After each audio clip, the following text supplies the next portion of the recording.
Hi everybody, John Cena here, and welcome to Season 3, Episode 3 of FunkQuest. And we have two brand new Funksters stepping up to the plate today, and we're on board 90 today. And if this is your first time listening to the show, where have you been for the last two series and I don't know how many episodes? Because we are looking to uncover thoughts, ideas, suggestions and things that you didn't know, and things you're going to learn just by listening to us for a quarter of an hour, 20 minutes. And we call this Funk. Interesting things, thoughts, ideas, suggestions, books that you might want to go investigate, websites, YouTube channels you might want to go look at, which you have never thought about in a million years and you would never think about. So that's the reason for the show.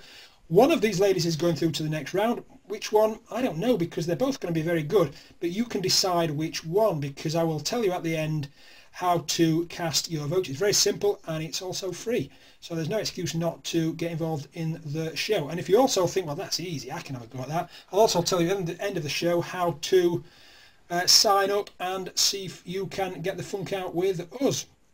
So with that said, we have two brand new Funksters and we're going to go alphabetical order by first name. So Jean, tell us who you are, where you're from and what you do.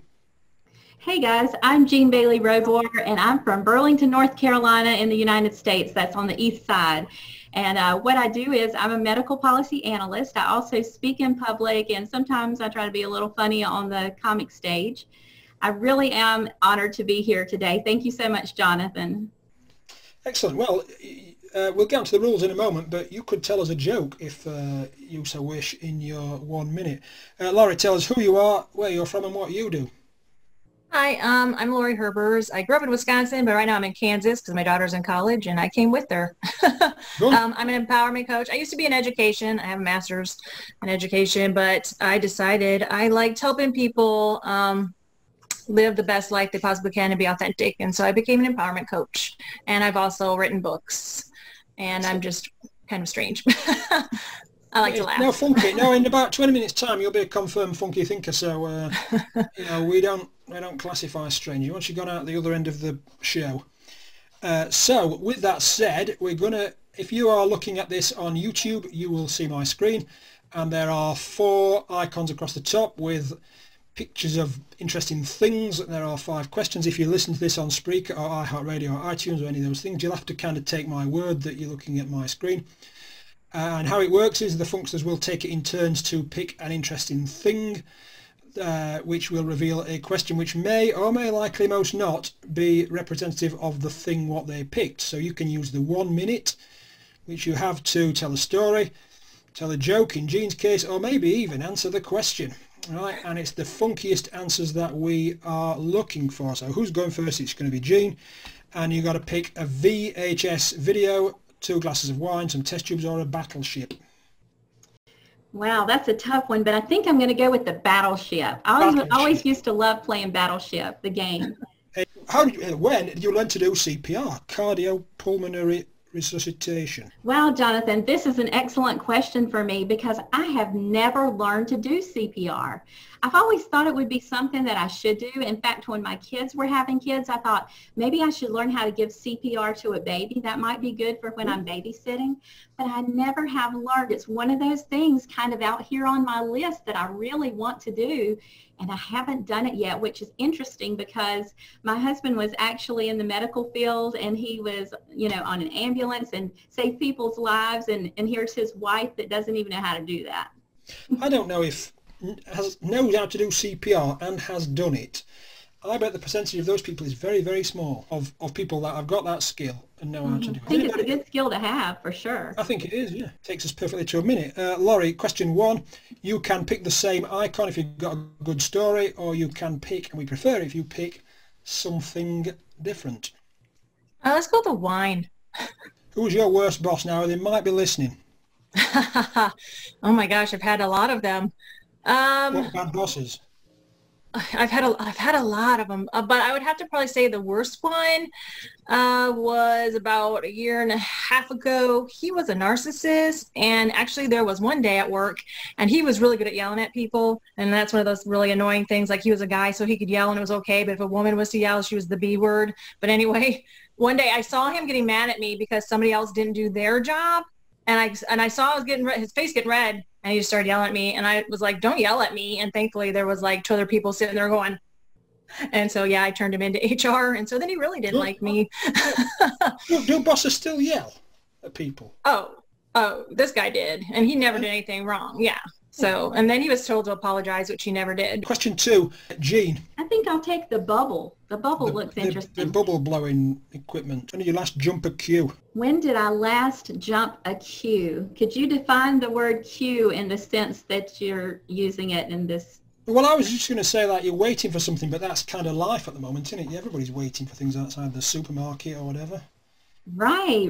You're right. And we're always in line. And these days, it seems like it takes a lot longer to get through a line. I don't know about you guys, but I was in the store yesterday, which I don't go into stores very often right now. And I went to Walmart, and I could not believe how much longer it took me in line.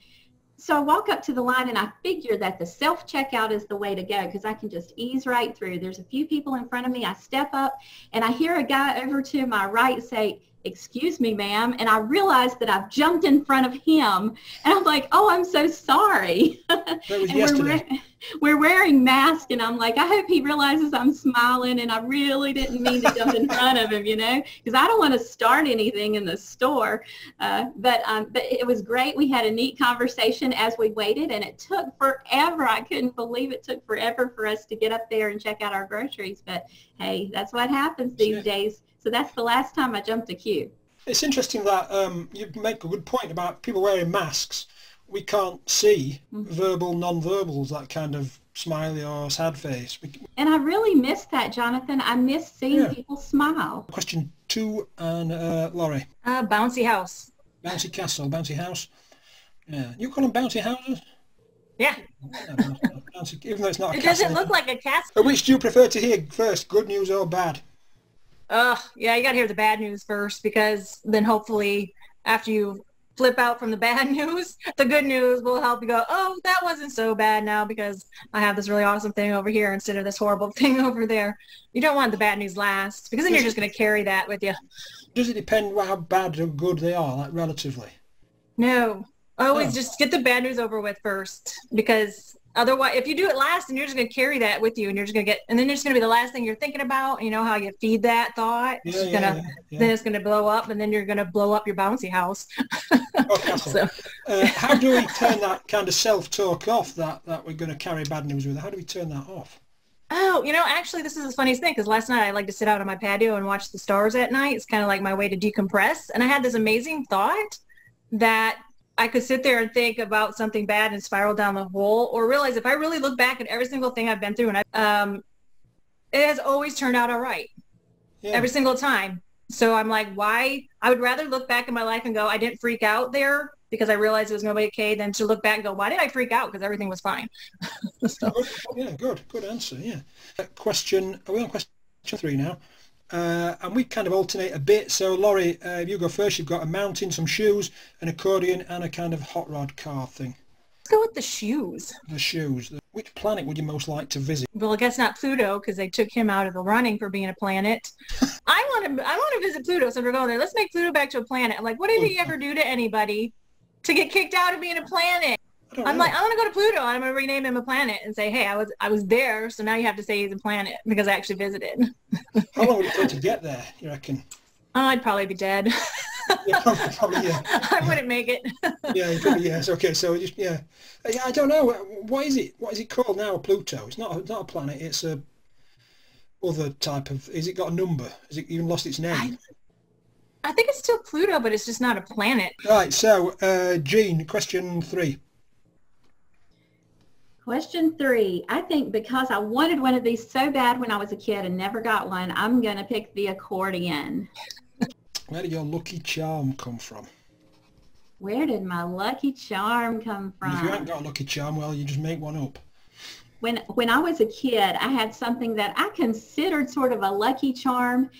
I don't know if you guys remember this. This was from way back in the day in the 70s. But one Christmas, I kept going to the Christmas tree when my parents were still asleep, and I saw this little box, and it had my name on it. And I wanted to know what was in there so badly, and I unwrapped it, but then I rewrapped it afterwards so they wouldn't know, and it had a mood ring in there. Oh. And, you know, back then those things were popular. We all wanted a mood ring, you know, because evidently we didn't know what kind of mood we were in. And, you get an app now for that. You had to use an app. I absolutely loved it. And I would wear it all the time, you know, and usually it was bluish green, so I think I was good.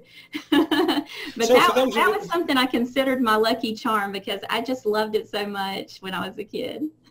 For those of us that don't know what a mood ring is, just kind of give us a 10-second. Yeah, it was like this ring, and it had this big oval, and the oval was black. But when you would put it on your finger, depending, I guess, on the temperature of your skin or whatever, it would show you another color. And a lot of times it would be blue or green, and I guess if it stayed black, that meant you were really in a bad mood.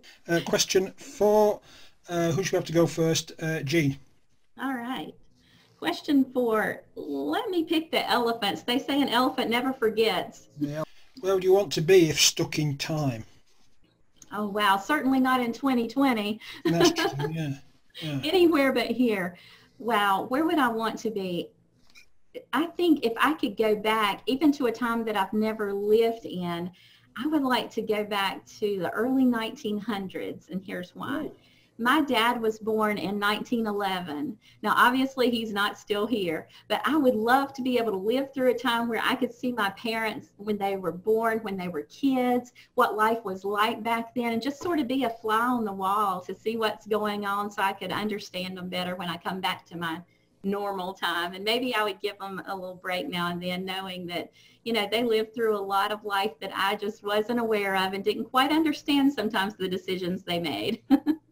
That's a good answer, and that's cropped up before actually, because this question has done the rounds a bit, and it always surprised me. People used to say, I want to go back to ancient Rome, ancient Greece, or ancient Egypt. Very few people would want to go back to what I'd call the near past, 1920s, 30s, 40s, whatever. Right. And so to find out what, like you say, how they spoke to each other, what do they do all day? Yeah, what were they like as kids? You know, how different was their childhood from mine? Right. So, Laurie, you got question 4, and it is. Some poker chips, Stonehenge, or some Russian soldiers? Let's do Stonehenge.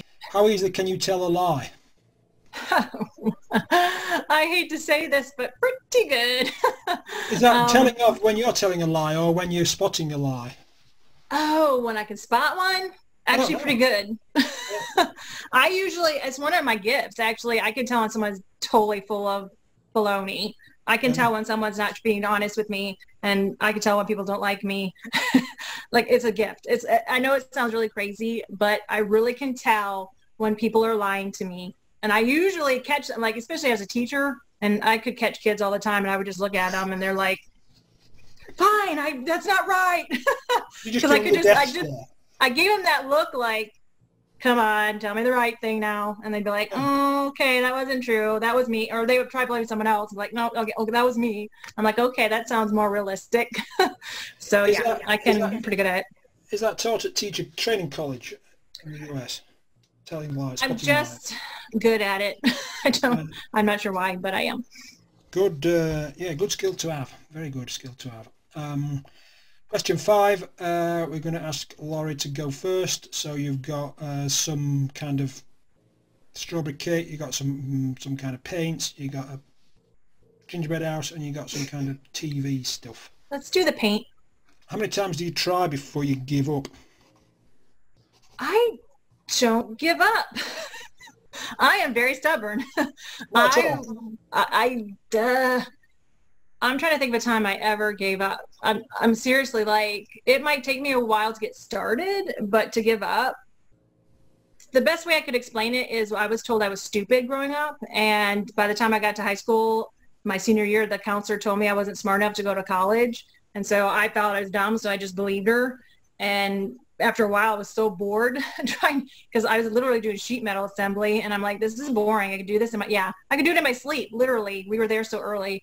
And finally, I'm like, well, I'm just going to try a class, and I got an A. And so then I tried another class, and I got an A. And then I'm like, I'm going to go to school. And so now I have a master's degree. So yeah, I don't give up. I literally went from you're stupid to now I have a master's degree. So the joke's on them, master's degree. Yeah, it really, and not only that, but then on top of it, the stupid girl became a teacher. I remember a lot of people in my class going, you're a teacher? Yep. Yep. question 5, Jean, and we got what we got? Strawberry cake thing, gingerbread households with some TV stuff. I think because I've never been able to build one successfully, I'll pick the gingerbread houses. That's a good choice and a good reason why. When do you have to stay awake for more than 24 hours? When did I have to stay awake for more than 24 hours? Wow. I mean, that's not something I really choose to do, but I have chosen to do on occasion. And I guess the last time I had to stay awake, I was a teenager and we were in kind of a lock-in for the youth group and everybody was trying to stay awake. I'm not 100% sure, but I think I was only trying to stay awake just so nobody would play a joke on me. So that was a lot of fun. Now these days, I mean, listen, y'all, I'm in my 50s. I don't know if I could stay awake for 24 hours. I mean, we could try, but it would not be a pretty sight at the end of those 24 hours. Anyway, so it's the end of the questions. So which one of these ladies is going through to the next round? Now, I don't know because there's some pretty good answers there. So the way to vote is to find where this episode is on funkythinkers.com and leave a comment with who you are going to vote for. It must be on funkythinkers.com. It can't be on YouTube or Facebook or Spreaker or iTunes or any of those other things that we're on. It must be on funkythinkers.com and just vote Laurie or vote Jean. And that's it. And so we will see one of them in the next round. Laurie, how can we contact you and find out more about you? Probably my website, www.soullovelegacy.com. That's my company's name. Excellent. And Jean, how can we find out more about you? I think the best place is to look on your favorite social media site. I'm the only Jean Bailey Robor in the world, and also Brilliant. on www.jeanbaileyrobor.com. Thank you. Brilliant. Yeah, excellent. Ladies, thank you so much for being on the show, and we will see one of you in the next round. Thanks so much, and take care. Hi, thanks so much for making it to the end of this episode. Did you know that you can play FunkQuest yourself? We call it FQY. You can get going now with a 10% discount coupon that's displayed above my shoulder. Thanks so much and take care.